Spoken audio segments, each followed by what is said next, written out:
Uwiteka Imana muremyi w'isi n'ijuru, yangiriye neza sinzi uko nabivuga, yankuye kure isaho ibyaha, maza mu ubugingo bw'iteka. Mana aho ngubu uzankura hasi ngeze hejuru, nk'uko wakuye Dawidi mu ishyamba ukamugira umwami imbere y'abanzi be. We kwibaza ukuntu uzatabarwa, Uwiteka ntawagisha inama, uzatabarwa bose babireba, kuko Morodekayi yatabawe. Ko wicaye se uri kwibaza iki mukozi w'Imana? Kwibaza niba Imana izankura hasi ikangeza hejuru. Ntabwo wari ubizi? Iyavanye Dawidi mu ishyamba ikamwicaza ku ngoma ikamugira umwami, yagendanye na Eliya, yabanye na Aburahamu, yatanze Yesu, yahise aduhuza n'Imana. Iyo ngiyo niyije kukwimura aho wari wicaye, yamara kukwimura ikareberera ubuzima wari urimo ikakwicaza heza. Imana ivana ku ntebe yoroheje ikakuzamura. Reka nawe Imana ikuzamura yumvishe gusenga kwawe. Imana ikwicaje ku ntebe irakwimuye, ikuvanye hariya ku ntebe yo hasi ikwicaje ku ntebe yo hejuru. Naho rero himbaza Imana, yihereza icyubahiro ko ari Imana yumva gusenga. Amina.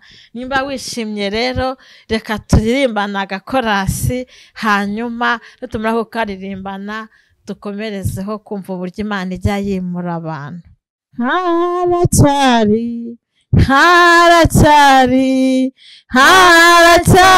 Haracyariho gutabarwa, haracyariho gutabarwa, haracyariho gutabarwa, haracyariho gutabarwa, haracyariho gutabarwa, haracyariho gutabarwa,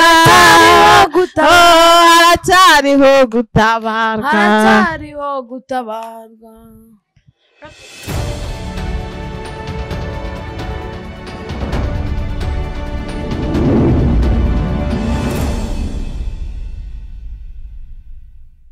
Turabasuhuje mwebwe mwese mukomeje gukurikirana Mukakarangwa TV. Ikaze turagarutse kubagezaho ijambo ry'Imana, nizere ko muraza kurikurikirana. Uyu munsi rero turi kumwe na Evangeliste Devota, niwe ugiye kutugezaho, nizere ko muraza kuryumva. Kandi mbibutsa ko mugomba gukora subscribe, share ndetse na comment kuri Mukakarangwa TV. Murakoze cyane rero, reka tumwakire. Shalom shalom, amahoro y'Imana nabane namwe. Tunejejwe n'Imana cyane, twongeye kuduha akanya ko kuganira. Twe tumaze iminsi tutaboneka, ariko twagarutse kongera kubana namwe. Turabakunda cyane kandi turabizi natwe ko mudukunda. Wowe udukurikiye komeza kubana natwe, ukomeze kutwishimira kandi ubashe gukorana natwe. Imana iraguha umugisha. Reka dutangire dusenga Imana. Turagushimiye Uwiteka, uri Imana y'amahoro, uri ibyiringiro by'abakwizera. Watubereye Imana, warakoze, waraturinze cyane, kuko hari ahantu wadukuye hari hakomeye, hari ahandi utugejeje. Iryo nishimwe. Kiruta byose waduhuje umwana wawe, araza araduhuza tubumwe, tubasha kwinjira hera tutarahageraga. Iryo nishimwe rikomeye. twamenye neza kuri Imana ijya ibasha kwimura umuntu igahindura amateka. Niyo mpamvu natwe dusenze kugira ngo ubwo tugiye kuganira ijambo ryo kwimuka ubashe kutwimura, twimurane n'abadukurikiye, twimurane n'umuntu wese ufite kwizera, umwimura aho yarari mu burwayi uhamwimure, ibigeragezo yararimo bimwimuremo, amaze igihe agutegereje umwimuriremo. Haba Data, turasenze ngo utugirire neza kandi wumve gusenga kwacu. Umuntu wese umwimure ugera aho umugeza. Ni wowe ujya wimura abamukimika abandi, natwe twimure. Tugusabye twizeye ko byumvise, mu izina rya Yesu wabambwe rimwe gusa, amen. Reka dusome ijambo ry'Imana usanga muri Samweli wa 2 ibice 16. Turasoma kuva ku murongo wa 12, turasoma mu izina rya Yesu.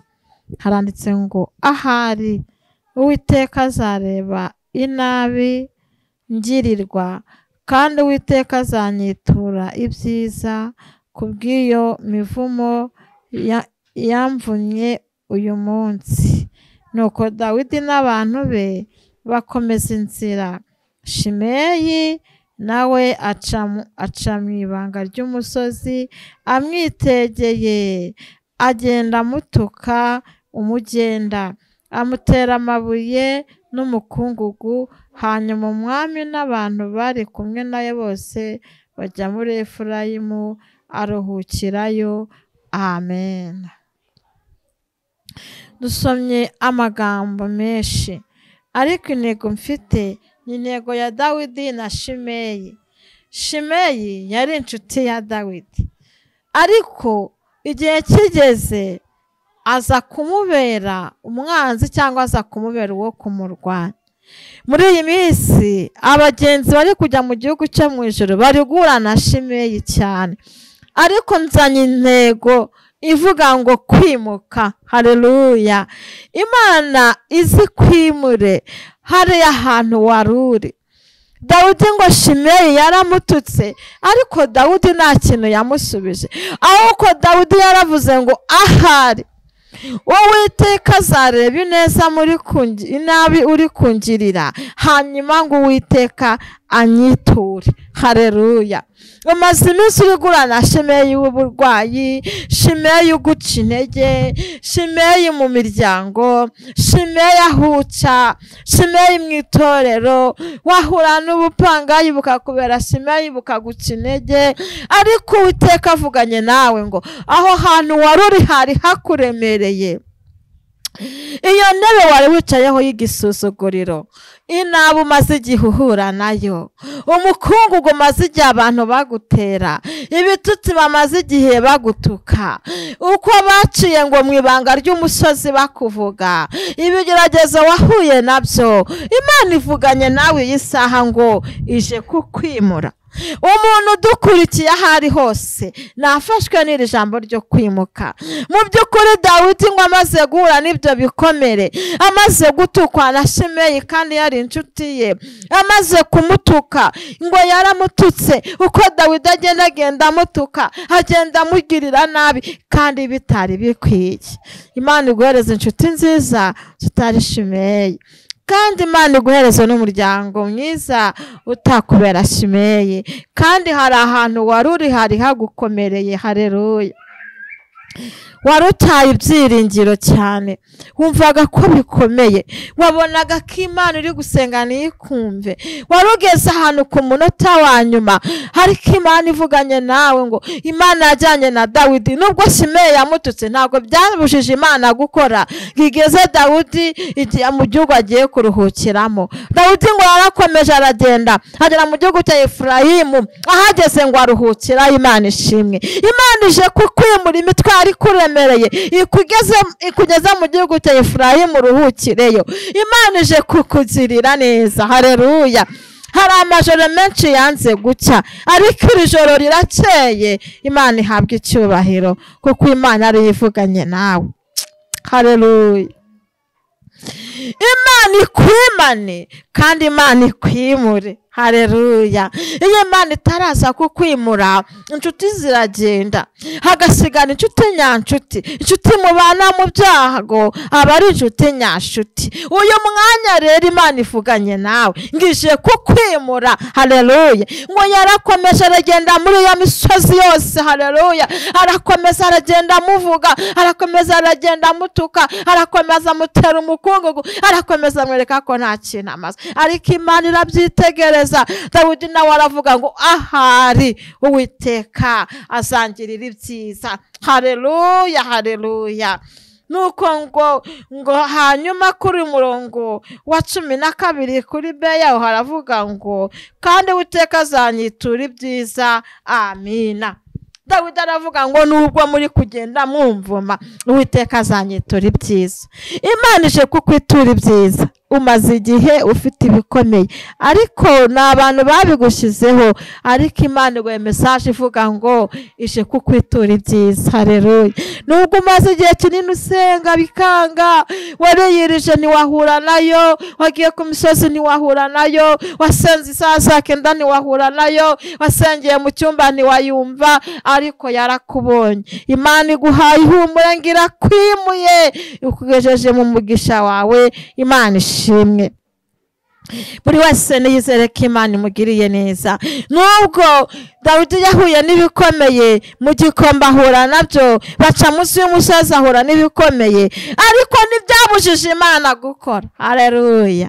Razirebo tutayibonefa grema dostayini mando. Imana yise gukora, nta muntu wayikoma mu nkokora.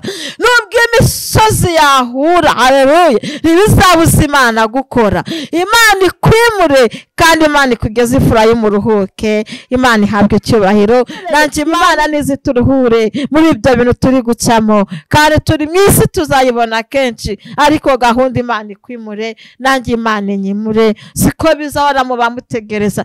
Dawidi yari ari mu ishyamba, bamutumaho ngo baramubwira ngo baba baramushaka.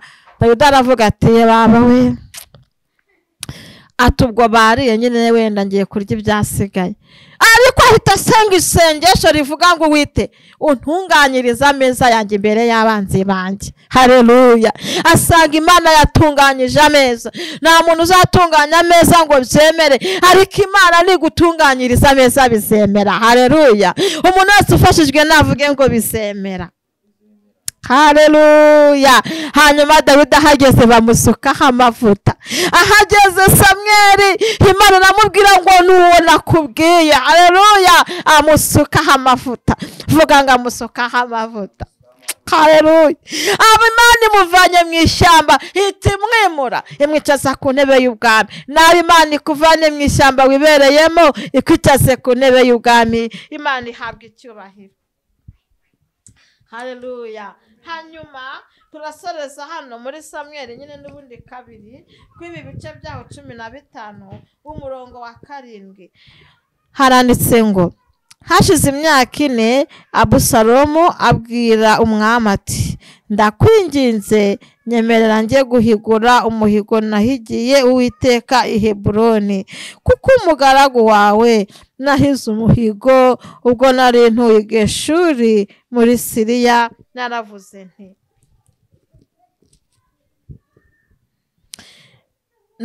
naramuka anshubije. Umwami aramusubiza ati genda amahoro.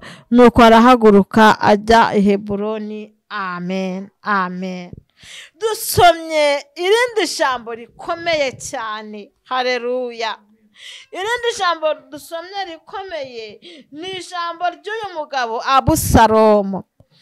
Abusalomu yahize umuhigo ukomeye, aravuga ngo Uwiteka Imana yanjye nungirira neza, ukabana nanjye, ukumva gusenga kwanjye, ukumva kugira neza, nzasubira Heburoni njye guhigura umuhigo nahize. Hanyuma arangije asaba yuko Imana yamwumva. Imana imaze kumwumva iramusubiza. Imaze kumusubiza asaba umwami urwandiko, aramubwira ati wambabarira nkasubira i Heburoni nkajya guhigura umuhigo. Hari abantu benshi bahiga imihigo ntibifuze guhigura. Hari ibyo uba wavuze utarabona ibisubizo, ariko iyo ibisubizo bije ukibagirwa. Gahunda si ukwibagirwa, gahunda ni uguhigura tugasubira i Heburoni, tugasubirayo. Imana ihabwa icyubahiro. Nuko arangije umwami aramubwira ngo genda amahoro. Uyu mwanya mu kwimuka kwawe Imana ivuganye nawe ngo genda amahoro. Haleluya. Ugiye guhigura, kuko ukimara kugukura hariya waruri hari imirimo, hari imihigo wahize irahagukuye. Nawe genda ujye guhigura kandi uhigure neza. Reka dusenge Imana mu izina rya Yesu. Wakoze Yesu, uri Imana yimura. Ndagushimiye ko wimuye umuntu wese udukurikiye bihwanye naho uri bumusange, kandi ndagushimiye kuko wagiriye neza Dawidi umugeza Efurayimu araruhuka. Abusalomu amaze kubona imirimo wamukoreye yibuka ko yaguhigiye umuhigo, asaba umwami kujya guhigura. Aragenda arahigura. Umwami aramubwira ngo nagenda amahoro kuko yari ari kumwe nawe. Turagushimiye ko hari abantu wimuye kandi ko hari amashimwe utanze.